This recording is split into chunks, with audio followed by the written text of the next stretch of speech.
The Forgotten Room. Chapter 1.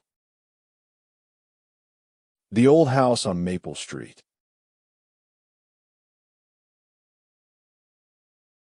I stepped into the musty hallway, my heart pounding with every creak of the wooden floorboards beneath my feet. The old Victorian house had been vacant for years, a relic from another era that now felt like it was swallowing me whole. As I gazed up at its imposing facade, I couldn't help but wonder what secrets it held within those thick stone walls and narrow windows. A sense of unease tickled the back of my neck as I followed Emily through the dimly lit rooms, each one a testament to a different time period, every corner adorned with artifact from a bygone era. Dust motes danced in the fading sunlight, filtering through the grimy glass. "This place is incredible," I breathed, running fingertips over carved paneling that seemed to tell stories of their own. Emily smiled, her eyes sparkling with an enthusiasm that matched mine. "It's like stepping into a time capsule." Her long brown hair cascaded down her back as she gestured to the sprawling rooms and high ceilings. "We'll have plenty of space for our studies." In the kitchen, we found stacks of dusty dishes and jars filled with wilted herbs, remnants of a past owner who had left abruptly. A single room caught my attention, a door with an iron doorknob in the shape of a lion's head. Locked tight, it seemed to pulse with an otherworldly energy. Emily noticed my fascination and approached. "That's the infamous Forgotten Room," she whispered as if afraid to be overheard by unseen ears. Her eyes were alight with an excited trepidation when she said, "Legend has it, Mrs. Harper, our previous landlord, rarely spoke of it. Rumors say it was her daughter passed away in there under mysterious circumstances." A chill ran down my spine as I took the key from her hand. The room was indeed forgotten, locked and sealed for decades, trapped by an invisible veil. Inside, cobwebs shrouded everything like a funeral blanket, with furniture covered in sheets, protecting it from time itself. Emily pulled back the cover on a worn armchair. I sat down, feeling as though it awaited me. "Stories say Mrs. Harper heard her daughter's whispers late at night," she continued, voice barely above a whisper, "sometimes even saw her shadowy figure." With each word, the air grew colder. An icy draft brushed my skin as if an invisible presence observed us. I pulled out the key, and with a click of finality, it swung open, revealing a space untouched by time. Faded photographs showed a girl, Sarah Harper in dresses from decades past, and a man with a stern expression. A desk adorned with a child's painting seemed to whisper stories of its own. As we explored further, I noticed the walls were covered in faint writing. "Please find me. Help me." I brushed away the dust only to have it reappear. My skin prickled with unease. The room was more than just abandoned. It was waiting. As night fell, I tried to concentrate on my studies, but couldn't shake the feeling of being watched. Shadows seemed to move around corners of my vision when I closed them. In the darkness, Emily's soft snores lullabied me into a fitful sleep. Dreams invaded my mind. A girl in rags running from the shadows and the man, Sarah's father, pursuing her with a look of desperation etched on his face. The door creaked open, startling me awake. My heart raced as I turned to see Emily rubbing her eyes. I could have sworn the lion head knob had swung shut by itself.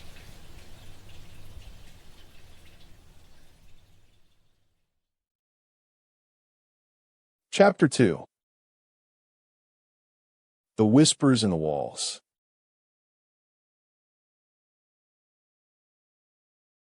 Each night brought more than just the haunting rattle of floorboards.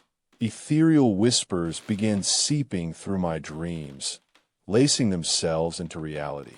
I'd hear them when waking with the first light of dawn, the soft murmurs growing louder until they became audible phrases, a plea for help and sorrowful lamentations. As I drifted off to sleep, the room's temperature dropped drastically before surging to an almost unbearable heat. In the dark hours between dream and wakefulness, they'd cease, only to resume once I fell asleep again. Emily had started sleeping over at her friend's house, fearing nightmares of her own. With each passing day, my research deepened, searching for a link between Sarah Harper and these inexplicable events. Files at the local library revealed little. Only a brief mention of an unexplained disappearance linked to Sarah in 1957. The mystery was as elusive as the room's true purpose. Shadows danced behind me. I spun around, but there was no one. Whispering grew louder, then suddenly ceased.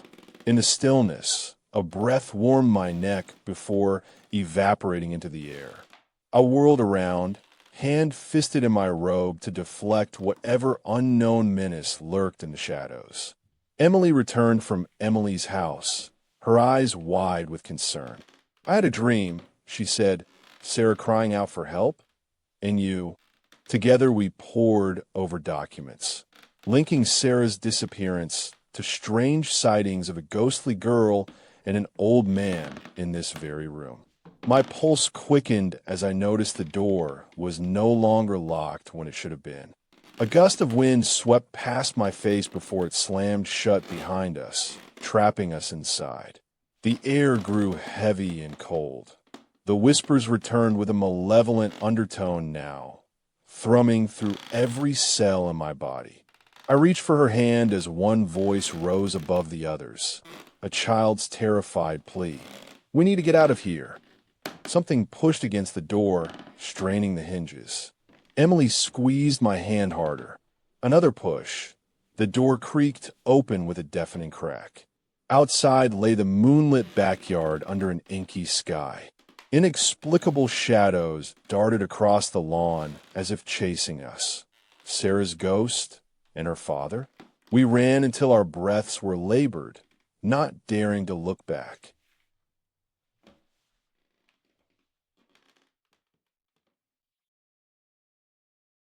Chapter 3. The Secret of the Forgotten Room. The next day, we pried open the trunk in the attic, a relic from Mrs. Harper's past, releasing a smell of mildew and rotting wood. Emily lifted out an old journal bound with frayed rope. Flipping it open revealed Sarah's scribbled pleas, trapped and desperate for escape. One entry stood out, penned in red ink. "Father locked me away. I beg you, save me." An icy breeze swept past us as the door to the forgotten room creaked open once more. We entered, a sense of dread settling over our shoulders like winter's first chill. The air was heavy with sorrow and fear. Emily called out for Sarah, but only echoes replied. On the desk, an old lamp flickered to life on its own. A painting of the child stared back from an antique frame, a girl with sunken eyes, and the journal fell open by itself. I turned the pages. In blood-red ink, Sarah spoke of her father's cruelty and desperate longing for freedom, detailing a night she planned escape. As we read, a faint light emanated from within the desk drawer, Sarah's attempt to flee. She had carved help into its surface with what appeared to be a pocket knife. In the room's core stood an antique mirror that reflected our faces. Emily whispered Sarah's name, and the glass began to ripple like water. Then Sarah emerged, her eyes haunted, skin sallow from years of confinement. I stared as she vanished before my eyes. Shattered remnants of her cries still lingered in the air, a chilling legacy of pain. The man had returned. The father, his face twisted with rage as he locked us inside. We escaped as the door slammed shut, trapping his ghostly form. Outside, wind howled through the yard while on the porch a figure, Sarah, stared back at us. The mirror shattered in an ethereal storm, revealing the truth. Sarah was buried alive that night, and the room became her tomb. We left for help, but the door wouldn't budge. The lion head knob would not be turned. In an explosion of glass and stone, a secret compartment opened within the desk, a small knife buried with her body. As we watched, it rose to me. Freedom was hers at last, though in death. We stumbled out into the moonlight. The forgotten child found peace. The father's spirit remained entombed behind us. The echoes of my final look back as I fled for help forever locked away. In the morning, officers found only Emily in a single journal entry. Help me. Find me. My hand still held the knife, her blood on my palms. As dawn broke, they'd find Sarah's remains, a tale unearthed that had long been forgotten. The man and his daughter were never seen again. In the heart of our darkness and light, the girl in rags appeared one last time, now smiling, a beacon of freedom amidst tragedy. They vanished into the night together, their spirits entwined by secrets locked for decades. I was left with a haunting legacy, a room forever changed.